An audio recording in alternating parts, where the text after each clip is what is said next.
After living roughly 50,000 years on the Australian soil, cut off of the rest of the globe, on the 18th January 1788, the Aboriginal people see their lives transformed into constant mournings and great ordeals.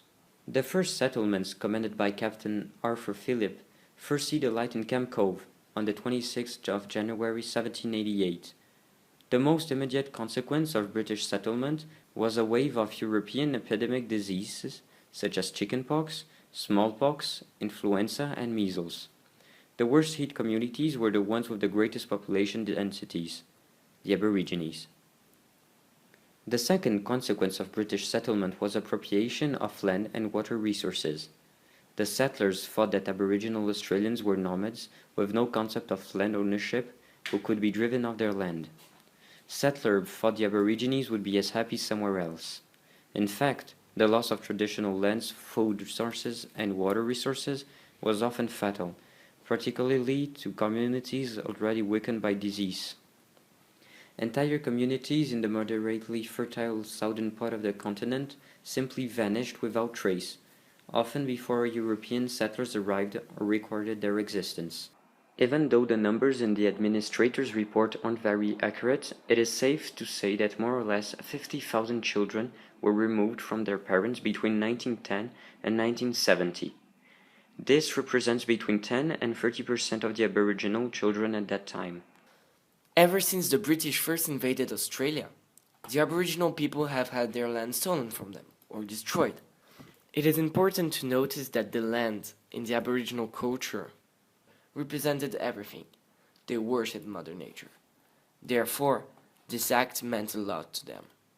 The consequences of this inequality can be clearly seen nowadays. Some indigenous people live at the same level of poverty as the poorest people in Africa and Asia, according to the Secretary General of Amnesty International.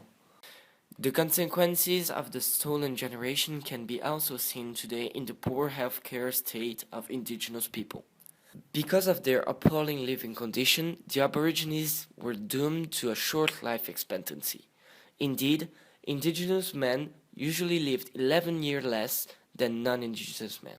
At the time, children were also removed from their parents before the age of 11.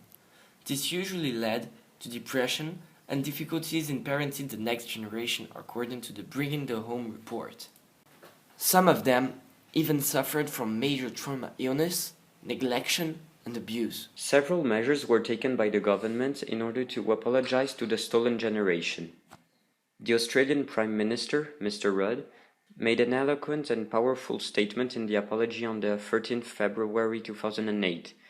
He delivered a welcome to the country speech in which he apologizes on behalf of the whole white Australian nation. Associations were founded such as an Australian Aboriginal and Torres Strait Islander Healing Foundation, where most of the Aboriginal people can finally find medical services because they generally do not have the means to pay for hospitals. Since 1998, a National Sorry Day has been held.